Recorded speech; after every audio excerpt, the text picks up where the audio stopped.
नमस्कार दोस्तों, आप देख रहे हैं एनआरएम न्यूज और मैं हूं मोहित। आज हम लाए हैं बिहार की 10 सबसे बड़ी खबरें आपके लिए। तो चलिए शुरू करते हैं आज का बुलेटिन।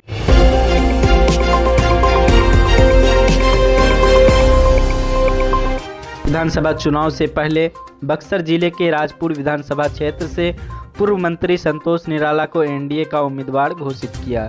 नीतीश ने बक्सर के दौरे के दौरान यह घोषणा की और कार्यकर्ताओं से संतोष निराला को भारी मतों से जिताने की अपील की। इस घोषणा से एनडीए कार्यकर्ताओं में उत्साह का माहौल देखा गया। यह कदम आगामी विधानसभा चुनाव में एनडीए की रणनीति को मजबूत करने का हिस्सा माना जा रहा है। केरल कांग्रेस के एक सोशल मीडिया पोस्ट में बिहार की तुलना बीड़ी से करने पर भारी विवाद छिड़ गया। पोस्ट में जीएसटी दरों को लेकर टिप्पणी की गई थी, जिसमें बीड़ी पर टैक्स 28% से घटकर 18% करने की बात थी। इस बयान को बिहार के नेताओं ने अपमानजनक बताया। केंद्रीय मंत्री गिरिराज सिंह और बीजेपी नेता शाहनवाज हुसैन ने इसे बिहार के लोगों का अपमान करार दिया। केरल कांग्रेस ने बताया कि माफ़ी मांगते हुए कहा कि उनके बयान को तोड़ मरोड़ कर पेश किया गया है।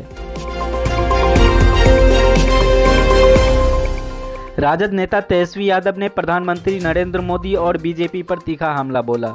उन्होंने 10 सवाल पूछकर सरकार के नीतियों पर सवाल उठाए। तेजस्वी ने महागठबंधन की बैठक के बाद कहा कि बिहार की जनता एनडीए को 20 साल से शासन में शस्त्र है और बदलाव चाहती है। उन्होंने दावा किया कि आगामी चुनाव में महागठबंधन की सरकार बनेगी। केंद्रीय मंत्री और हिंदुस्तानी आवाम मोर्चा यानी HAM प्रमुख जीतन राम मांझी ने चिराग पासवान पर तीखा हमला बोला। मांझी ने चिराग से उस बयान पर पलटवार किया जिसमें उन्होंने कहा कि एनडीए की सीट बंटवारे के लिए पहले 133 सीटों पर प्रस्ताव मिला, जो बाद में घटकर 43 हो गया। मांझी ने कहा कि वे चिराग के चाल और चरित्र से वाकिफ हैं। यह बयान एनडीए गठबंधन में आंतरिक तनाव को दर्शाता है। मुख्यमंत्री नीतीश कुमार ने भोजपुर जिले के जगदीशपुर में कई विकास योजनाओं का शिलान्यास किया। इस योजना में परिवहन, जल निकासी और धार्मिक पर्यटन को बढ़ावा देने वाले प्रोजेक्ट शामिल हैं। इस दौरान उप मुख्यमंत्री सम्राट चौधरी और मंत्री विजय सिंह भी मौजूद थे। नीतीश ने विपक्ष पर भी निशाना साधा और कहा कि उनकी सरकार बिहार के विकास के लिए प्रतिबद्ध है। बिहार पुलिस एक बार फिर विवादों में घिर गई है। जब कुछ पुलिस कर्मियों की पिटाई की खबर सामने आई, यह घटना सोशल मीडिया पर वायरल हुई और विपक्ष ने इसे कानून व्यवस्था की विफलता का उदाहरण बताया। इस मामले ने बिहार में पुलिस सुधारों की मांग को फिर से तेज कर दिया है। बिहार में आकाशीय बिजली गिरने से कई लोगों की जान चली गई। यह घटना बारिश और मौसम की प्रतिकूल परिस्थितियों के बीच हुई। सरकार ने मृतकों के परिवारों को सहायता प्रदान करने की घोषणा की, लेकिन विपक्ष ने इसे आपदा प्रबंधन की तैयारियों पर सवाल उठाए। बीजेपी सांसद मनोज तिवारी के पीएम मोदी की मां के निधन के बाद उनके खिलाफ अपशब्दों का इस्तेमाल पर विपक्ष के आड़े हाथों लिया।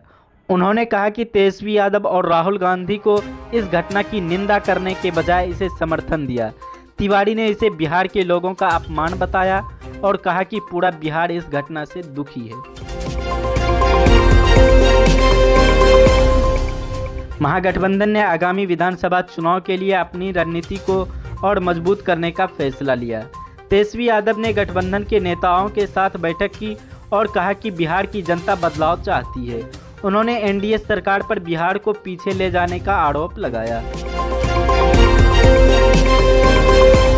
बिहार के सीमांचल क्षेत्र को 15 सितंबर को बड़ा तोहफा मिलने वाला है। पूर्णिया एयरपोर्ट का उद्घाटन प्रधानमंत्री नरेंद्र मोदी करेंगे।